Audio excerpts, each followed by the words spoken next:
शहर की भागती दौड़ती जिंदगी में जहां हर कोई अपने सपनों के पीछे दौड़ रहा था, वहीं मुंबई के एक कोने में एक छोटी सी झोपड़ी में 17 साल का अर्जुन अपने पिता के साथ रहता था। उसका पिता रामलाल एक सब्जी वाला था।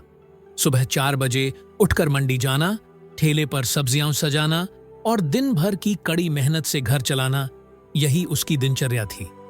अर्जुन एक सामान्य सरकारी स्कूल में 12वीं का छात्र था। वह पढ़ाई में तेज था, लेकिन उसके हालात उसे बड़े सपने देखने से रोकते नहीं थे।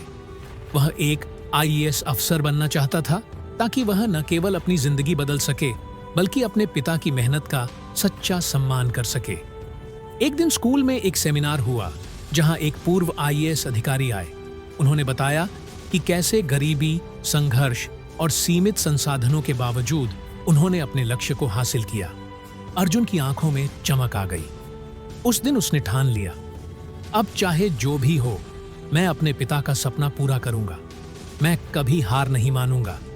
लेकिन जब उसने यह सपना अपने पिता को बताया, तो पिता मुस्कुराए और बोले, बेटा, ये बड़े लोगों के सपने हैं, हम तो ठेले वाले हैं। तेरे पास किताबें खरीदने के पैसे भी नहीं हैं।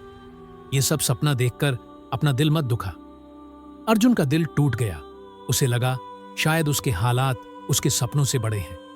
इन्हीं दिनों स्कूल के एक नए टीचर मिस्टर चौहान आए। वे खुद भी गरीब परिवार से थे और खुद के दम पर सरकारी अफसर बने थे। अर्जुन ने उनसे अपनी कहानी बताई। मिस्टर चौहान ने कहा, अगर हालात तुम्हारे खिलाफ हैं, तो समझ लो कि जीत और भी शानदार होगी। अगर तुम ईमानदारी से मेहनत करोगे, तो तुम्हारा सपना जरूर सच होगा। मैं तुम्हें गाइड करूंगा। अब अर्जुन की दिनचर्या बदल गई। सुबह 5 बजे उठकर सब्जी बेचने में पिता की मदद करना, फिर स्कूल जाना, स्कूल के बाद लाइब्रेरी में घंटों पढ़ाई करना, यह उसका रोज का रूटीन बन गया। घर में बिजली अक्सर कट जाती थी, तो वह स्ट्रीट लाइट के नीचे बैठकर पढ़ाई करता। पड़ोसी उसका मजाक उड़ाते, आईएएस बनेगा ये ठेले वाले का बेटा। लेकिन अर्जुन अब अपने सपने के पीछे पागल हो चुका था। अर्जुन के पास न कोचिंग थी, न महंगी किताबें। वह पुराने नोट्स और लाइब्रेरी की किताबों से तैयारी करता। मिस्टर चौहान ने उसे सिलेबस और रणनीति समझाई। कभी कभी घर में पैसे नहीं होते, तो वह भूखा भी पड़ता।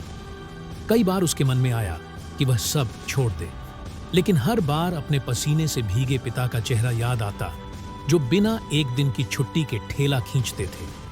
12वीं के बाद अर्जुन ने फुल टाइम तैयारी शुरू की। एक समय ऐसा आया जब उसके पिता की तबीयत खराब हो गई। उन्हें अस्पताल में भर्ती करना पड़ा और अर्जुन को ठेले पर जाना पड़ा। उस दिन उसने महसूस किया कि उसका सपना सिर्फ उसका नहीं, उसके पिता की जिंदगी का सम्मान है। दिन में सब्जी बेचना और रात में पढ़ाई करना, वह थक जाता, लेकिन हिम्मत नहीं हारता। 2 साल की कड़ी मेहनत के बाद अर्जुन ने यूपीएससी प्रीलिम्स पास किया, फिर मेंस, फिर इंटरव्यू, और आखिरकार जिस दिन रिजल्ट आया, अर्जुन एयर 49 के साथ आईएएस बन गया। उस दिन उसके पिता फूट फूट कर रोए, मैंने सोचा था तू ठेले वाला बनेगा, तू तो देश का अफसर बन गया। अब अर्जुन बड़े बंगले में रहता था, लेकिन वह अक्सर उसी पुराने ठेले के पास आ बैठता, जहां से उसका सफर शुरू हुआ था। उसने अपने इलाके में गरीब बच्चों के लिए एक फ्री कोचिंग सेंटर शुरू किया। वह कहता था, हमारे जैसे बच्चों के पास सपने देखने का भी हक है। एक बार एक पत्रकार ने उससे पूछा, आपकी सबसे बड़ी प्रेरणा कौन थी? अर्जुन ने बिना झिझक कहा, मेरे पिता। उन्होंने कभी पढ़ाई नहीं की, लेकिन मेरी पढ़ाई के लिए खुद को मिटा दिया। आज अर्जुन का नाम देश के सबसे प्रेरणादायक अफसरों में लिया जाता है, लेकिन उसके लिए सबसे बड़ी खुशी तब होती है जब कोई बच्चा उससे कहता है, सर, आप जैसे बनना है। कभी भी हार मत मानो। हालात चाहे जैसे भी हों, अगर मेहनत और हौसला हो, तो कोई सपना अधूरा नहीं रहता।